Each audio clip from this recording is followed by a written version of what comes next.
ये 100 है, पूरा बता दो सब कुछ। देखो ये 100 है, 45 डिग्री है, H1 का मान भी कितना हो जाएगा 100, और ये कितना हो जाएगा, ये हो जाएगा 73.2। आंसर आ जाएगा आपका 173.2। कितना टाइम लगा, 5 सेकंड ना।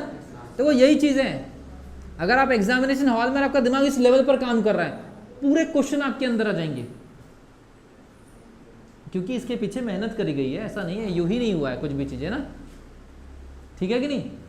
ये ABCD क्लिक करने से नहीं हुआ है, यहाँ पर हमने पहले बेसिक पढ़ा है, पूरा डायग्राम को समझा है, उसके बाद अगला क्वेश्चन। इसी में मैं डाटा चेंज कर रहा हूँ। 10 सेकंड से 15 सेकंड में अगर मान लीजिए आप क्वेश्चन को उड़ा सकते हैं, इसका मतलब कोई रोक नहीं पाएगा आपको। ये 50 है, चलिए ये 50 दिया हुआ है, 45 डिग्री है, 60 डिग्री है, आपको इसकी वैल्यू बतानी है, टोटल इसकी, और सब बता दो। पेन नहीं उठाएगा कोई, पेन नहीं उठाएगा, डोंट ट्राई एनी पेन। हाँ, x की वैल्यू 50 आ गई, ओके। देन जल्दी से बताओ, बहुत क्लियर कट है आंसर इसका। अरे यार जल्दी बताओ। हाँ यस, 36.6 ऐड करो 86. कितना टाइम लग रहा है। अच्छा ये कैसे आया 36.6 आयुष, 50 का 0.732 दैट इज इक्वल टू 36.6। कितना टाइम लग रहा है, ये 50 है, ये 50 है, इस 50 का कितना है 73.2%। 50 का 7.732 से मल्टीप्लाई कर दो, 36.6 दोनों का ऐड कर दो, खत्म काम। कितना टाइम लग रहा है, प्रैक्टिस। मैथमेटिक्स में अगर आपको 25 में से एटलीस्ट, ज़्यादा मैं ऐसे बेवजह की बातें नहीं, 22 नंबर भी अगर आप टच कर लिए तो आपका मार्जिनल प्रॉफिट कितना है मैथ्स की वजह से, कितना। नॉर्मली मैंने मार्कशीट चेक किया, 10 नंबर बनते हैं मैथ्स में PAT वालों के, 10 से 11 में साफ हो जाते हैं बहुत सारे लोग। कुछ ही लोग बचते हैं जो बहुत गिने चुने लोग रहते हैं जो 15 क्रॉस कर पाते हैं। तो मार्जिनल जो आपका जो मार्किंग रहती है, नॉर्मल मार्किंग 10 नंबर रहती है। अगर आपने यहाँ पर हिट कर लिया सीधे सीधे 20 नंबर, एक सब्जेक्ट में 10 नंबर का मार्जिनल प्रॉफिट समझते हो, PAT में इधर या उधर की कहानी हो जाती है। कट ऑफ गया 110 और आपके नंबर है 100, और आपने एक सब्जेक्ट में लॉस कर लिया 10 नंबर का, जो कि आपके रेडार में था। वो क्या सही है कि नहीं है। ऐसे ही हमारे पास में PCMB के 4 सब्जेक्ट हैं। मैं नहीं कह रहा हूँ कि 10-10 नंबर का मार्जिनल प्रॉफिट आपको हर सब्जेक्ट में मिल जाएगा, 5-5 का ही ले लो। 20 नंबर समझते हो, 20 नंबर में रैंक इधर की उधर हो जाती, सिलेक्शन में अंदर बार वाली कहानी हो जाती पूरी। सही है, किसी के 85 नंबर आए या किसी के 90 नंबर आए, 20 नंबर जंप करके 110 पर चला गया, 95 वाला 20 नंबर जंप करके 115 पे चला गया, और किसी के 110 है और वहाँ से 20 नंबर गेन कर लिया 130 135, टॉप 50 में आ गया, टॉप 25 में आ गया, या टॉप 10 टच कर लिया। ये होता है मार्जिनल प्रॉफिट 5 नंबर का। और यूं ही आपको 5 नंबर या यूं ही आपको 7 नंबर एक्स्ट्रा नहीं मिल जाएंगे। आपको हर टॉपिक को कम से कम टाइमिंग में डील करने का टेक्निक होना चाहिए। घर जाकर के जब भी आप क्वेश्चन को पढ़े ना, तो ब्लाइंडली ये नहीं पेन उठा करके सॉल्व करने लगे। ज़्यादातर लोग क्या काम करते हैं, प्रिपरेशन कर रहे हैं और मैथ्स आपका टॉपिक है कैलकुलेशन का, बस पेन उठाना चालू कर देते हैं। ये नहीं करना, कॉन्शियस माइंड से सोचना है कि इसको हम कैसे डील कर सकते हैं। अभी देखो मैंने तीनों कंडीशन ऐसे बताया, कोई भी कंडीशन में आपको 10 सेकंड से ज़्यादा नहीं लग रहा है, 10 सेकंड के अंदर आप 3-3 क्वेश्चन उड़ा रहे हो। मतलब एक क्वेश्चन को 3 सेकंड, एक क्वेश्चन को 3 सेकंड, 3 क्वेश्चन को 10 सेकंड ज़्यादा से ज़्यादा। अरे 20 सेकंड ले लो, 30 सेकंड ले लो, 1 मिनट ले लो, 1 मिनट में 3 क्वेश्चन।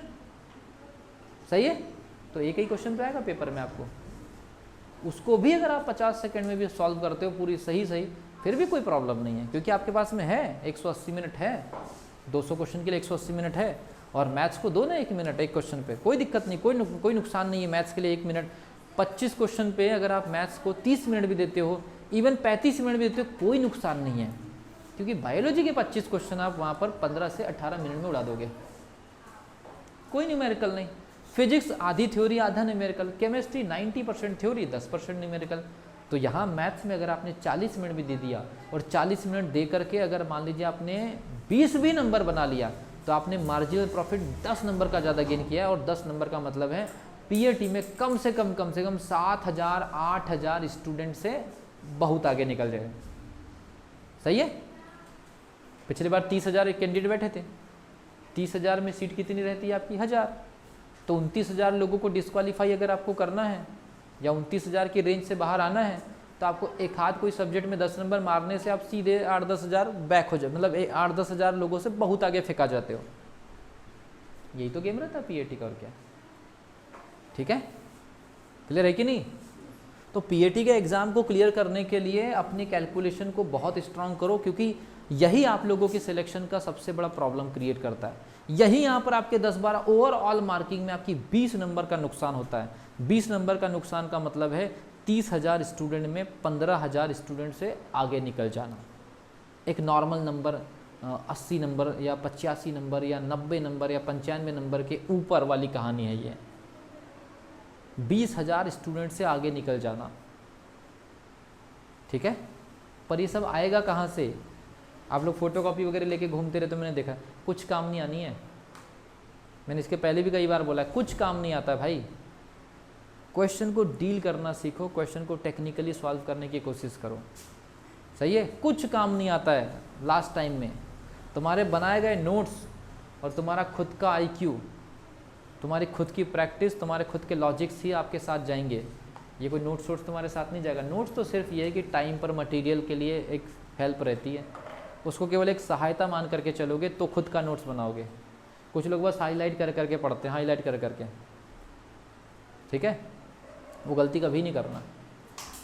मतलब कई लोगों का मैंने नोट्स देखा है, साल भर उसको पूरा हाईलाइट कर लेते हैं और इतना बड़ा बंच फोटोकॉपी करा के लेकर आते हैं और फिर अपनी नोट्स नहीं बनाते और लास्ट टाइम में रिवीजन करने में दिक्कत जाती। पतली पतली कॉपी में शॉर्ट नोट्स बनाओ सारे सब्जेक्ट्स के, वो आप 5 दिन के अंदर 2-2 बार रिवीजन करोगे लास्ट टाइम में। और लास्ट टाइम का रिवीजन जो होता है वो लगभग 30 से 40 नंबर का एक्स्ट्रा प्रॉफिट होता है।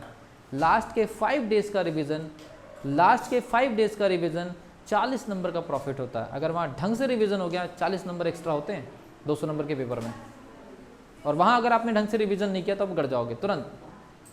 इसलिए खुद के शॉर्ट नोट बनाओ। फोटो खींच रहे तो उसको लिखना, घर में जाकर के स्टडी करना। ये फोटो खींचने वालों की फोटो नहीं खिंचाते आगे आखिरी में जाकर के, पगला जाते हैं पूरी तरह से। एक से होशियार चंद है अपने यहाँ पर, पता है, एक से होशियार चंद। मतलब कई मैं ऐसी टेक्निक देखा हूँ पढ़ाने वालों की, लिखते जाओ फोटो खींच लो, बाद में घर में लिख लेना। ये कैरियर बर्बाद होने का पहला कारण है। मतलब मैंने पढ़ा दिया तो मुझे मिटाना है, क्योंकि मुझे बस फटाफट मिटाना है, मुझे कोर्स कराना है, और आप लोग को बोल दिया कि फोटो खींच लो। कितने लोग नोट्स बनाते हैं? नहीं बनाते भाई। कुछ आए समझ में? तो अभी आप लोग लंच कर लो, उसके बाद फिर हम लोग मिलते हैं फिजिक्स में, ठीक।